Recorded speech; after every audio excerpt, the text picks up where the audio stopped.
मालिक यौमिद्दीन, बदले के दिन यानी क़यामत के दिन का मालिक। रोज़ जज़ा का मतलब है वो दिन जब तमाम बंदों को उनकी दुनिया में किए हुए आमाल का बदला दिया जाएगा।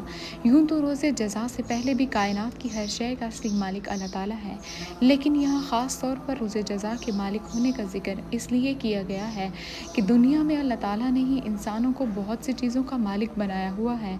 ये मलकियत अगरचे नाक़िस और आर्ज़ी है, ताहम ज़ाहिरी सूरत के लिहाज से मलकियत ही है, लेकिन क़यामत के दिन जब अल्लाह ताला जज़ा और सज़ा का मरहला आएगा तो ये नाक़िस और आर्ज़ी मलकियतें भी ख़त्म हो जाएंगी।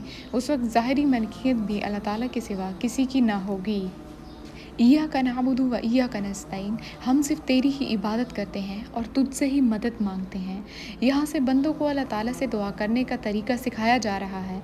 इसके साथ ये वाज़ेह कर दिया गया है कि अल्लाह ताला के सिवा कोई किसी किस्म की इबादत के लायक नहीं। नेज़ हर काम में हकीकी मदद अल्लाह ताला ही से मांगनी चाहिए, क्योंकि सही मायनों में कारसाज उसी के सिवा कोई नहीं।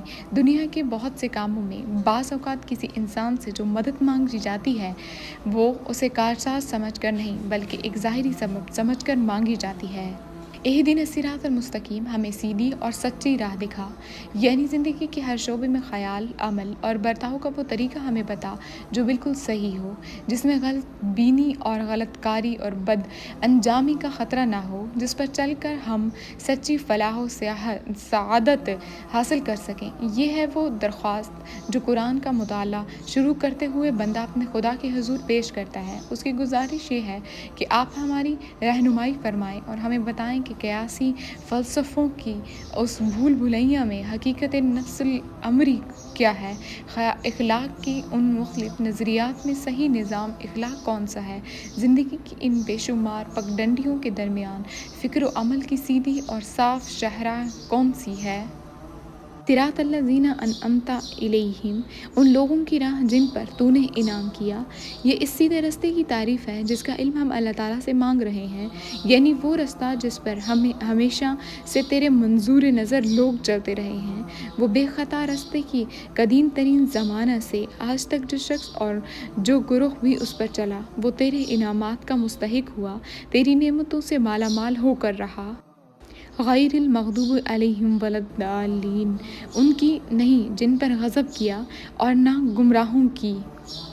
यानी इनाम पाने वालों से हमारी मुराद वो लोग नहीं हैं जो बज़ाहिर आर्ज़ी तौर पर तेरी दुनियावी नेमतों से सरफराज तो होते हैं, मगर दरअसल वो तेरे गज़ब के मुस्तहिक हुआ करते हैं और अपनी फ़लाह और सआदत की राह गुम किए होते हैं। इस तशरीह से ये बात खुद खुल जाती है। इनाम से हमारी मुराद हकीकी और पायदार इनामात हैं जो रास्त रवी और खुदा की खुशनुदी के नतीजे में मिला करते हैं, ना कि वो आर्जी और नुमाइशी इनामात जो पहले भी फ़िरऔनों और नमरूदों और कारूनों को मिलते रहे हैं और आज भी हमारी आंखों के सामने बड़े बड़े ज़ालिमों और बदकारों और गुमराहों को मिले हुए हैं।